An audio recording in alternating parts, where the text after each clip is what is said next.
Olá pessoal, tudo bem?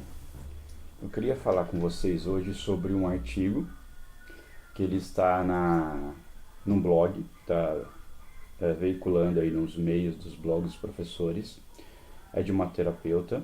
Eu vou deixar o link aqui embaixo, né, do blog junto com o texto, e ele fala sobre a famosa proibição da palmada pedagógica. O artigo ele endossa a ideia de que a sociedade nossa ela tem altas taxas de crime, enfim, de violência, porque não há uma correção severa física na infância.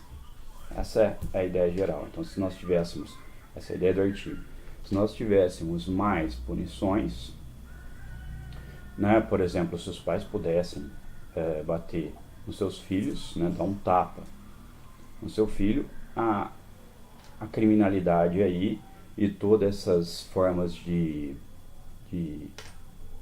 violência no meio social seria diminuída. Essa é a ideia do artigo. Bom, claro, e quem sustenta isso é um terapeuta, é uma terapeuta.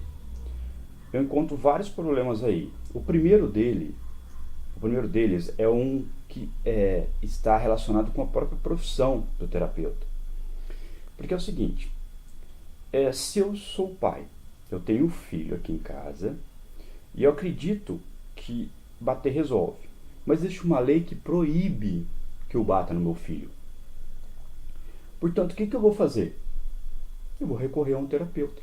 Porque se eu entrar em conflito com meu filho, se eu fazer a violência física com meu filho, ou a correção física, como ela chama, eu posso incorrer em algum crime e posso ser responsabilizado.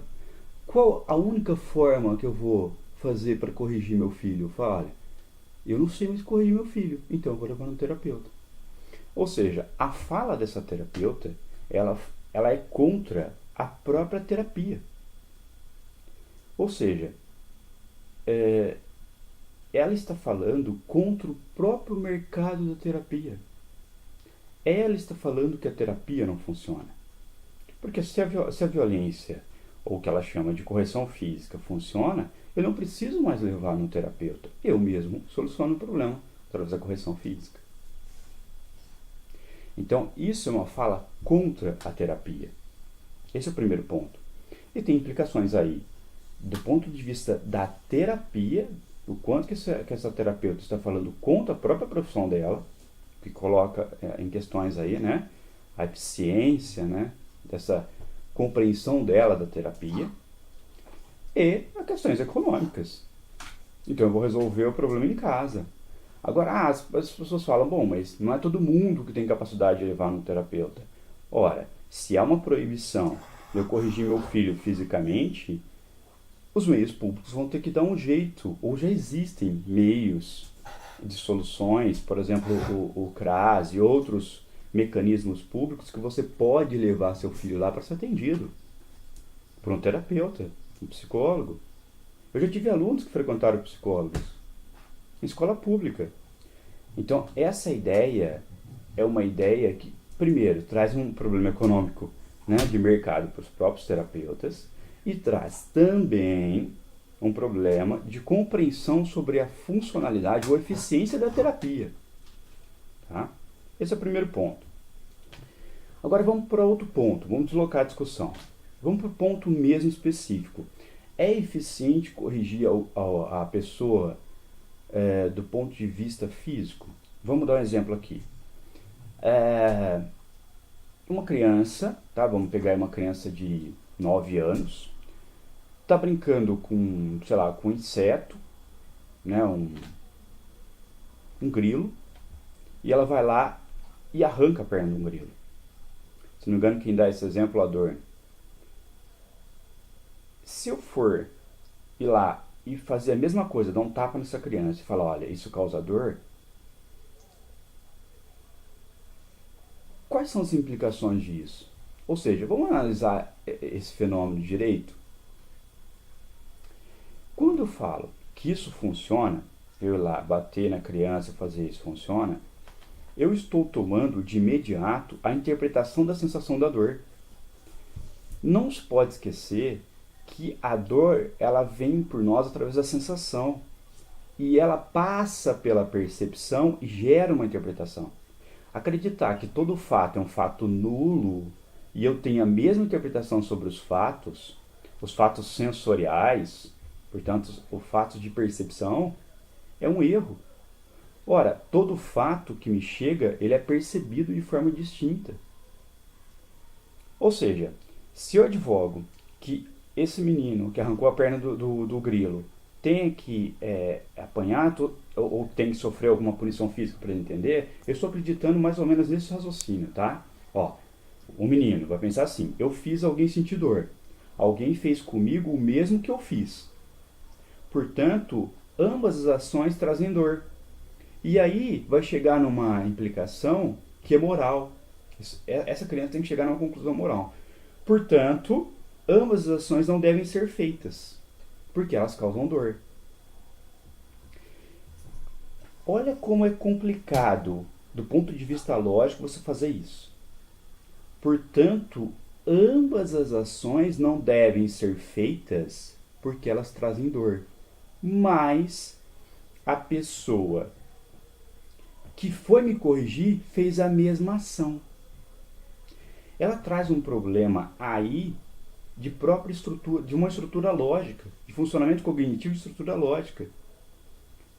Ou seja, quem me corrigiu fez alguma coisa deplorável também, para me ensinar alguma coisa. Ou seja, ambas as ações não deveriam ser feitas, mas ela foi feita para me ensinar que ela não deve ser feita. Então tem um problema de ponto de vista lógico aí, né, nessa conclusão moral que nós vamos chegar. Mas vamos acreditar que isso funciona. Tá? Vamos acreditar por um momento que eu fiz a pessoa sentir dor, falei: olha, isso que você fez ali, né, fez, né, o animal sentir dor. Então você também está sentindo dor. Como que eu posso interpretar esse fato? Eu posso ter N possibilidades de interpretar esse fato.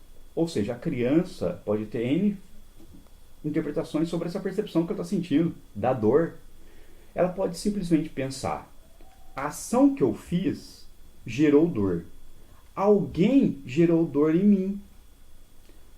Ora, como eu posso, ela pode colocar essa solução, como eu posso fazer alguém sentir dor e não sentir a dor? Ora, é só eu fazer a dor sem que ninguém saiba que eu fiz essa ação que gerou a dor. Pronto. O que eu estou fazendo? Qual é o problema da punição? A punição sempre traz um elemento externo ao próprio sujeito. Essa é a questão. E se é externo ao próprio sujeito, ela sempre vai passar por um campo perceptivo de interpretação sobre esse fato perceptivo que é a dor. Se alguém está colocando, infligindo dor sobre mim, sempre vai ter uma percepção sobre esse fato. E eu não tenho controle sobre essa percepção da pessoa, sobre essa interpretação que ela vai estar sobre a minha ação.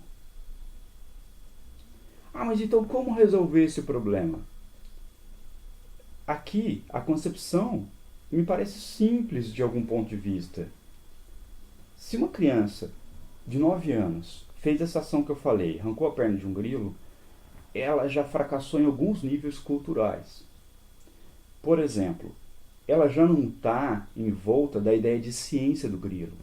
Se a professora desenhou o grilo na lousa, mostrou as pernas, que ele tem mecanismo de defesa, viu um documentário, essa criança, a hora que vê aquele animal e reconhecer, ela vai falar: nossa, aquele é o grilo. E vai começar a olhar para ele com mecanismos de interpretações estéticos. Ou seja, com aquela visão que a ciência, o documentário, a professora falou.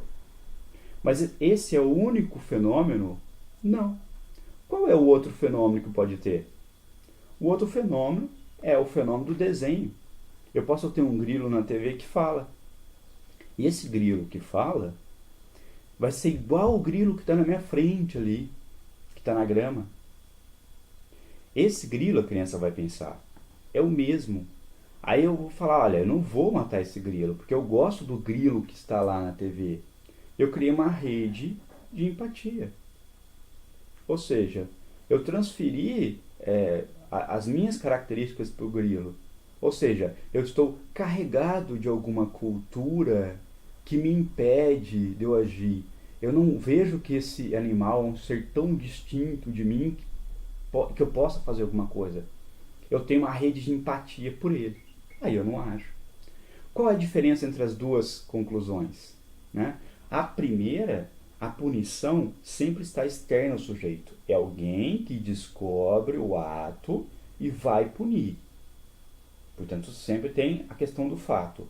Quando eu trago todas essas cargas de cultura, a ciência, as questões lúdicas, o desenho, vários aspectos do universo lúdico do homem para o animal, ou seja, eu carrego o mundo animal de sentimentos humanos, eu vejo que o meu cachorro parece comigo, o meu gato parece comigo, eu vejo um desenho de um gato que fala, e por aí vai, eu vou criando redes de empatias. Aí eu vou falar, olha, aquele gato é igual a outro gato, portanto eu não vou machucar. Qual é a diferença aí? Que a proibição da ação do sujeito está na própria consciência dele. Sou eu que não quero agir sobre aquele grilo. Portanto, é muito mais eficiente a proibição da própria consciência do sujeito. Ou seja, a própria consciência do sujeito fala, você não pode agir. Porque se eu depender do elemento externo, outro sujeito, que descubra a minha ação, essa ação vai ser punida e vai gerar uma ação, eu tenho uma série de mecanismos complexos que eu não controlo. Primeiro, a interpretação sobre o fato. Segundo, a incoerência lógica que eu acabei de falar aqui, né? Que a conclusão é, ambas as ações causaram dor, portanto eu não devo fazê-las. Mas a pessoa que me corrigiu fez essa ação. Então eu trago um problema lógico aqui, de incoerência lógica, né, para essa conclusão moral. Então, essas são algumas implicações. O que é mais eficiente? O mais eficiente é você trazer a proibição da ação, ou seja, aquilo que vai frear a ação da criança é a própria consciência dela. É a própria, o mundo que ela está envolto. É muito mais eficiente e é bem mais garantido que isso aconteça. Há uma garantia maior. Agora, todos esses mecanismos externos, eles são difíceis de controlar. E muitas vezes nós discriminamos o fato, ou seja, a interpretação que essa criança vai ter sobre o fato. Né? Então, quando a punição está sempre externa, ela tem sempre esse elemento aí de várias etapas de compreensões. Primeira etapa que eu falei, a etapa lógica, de incoerência lógica. Né? A segunda etapa, que ela precisa ser punida por um elemento externo, um sujeito externo a ela.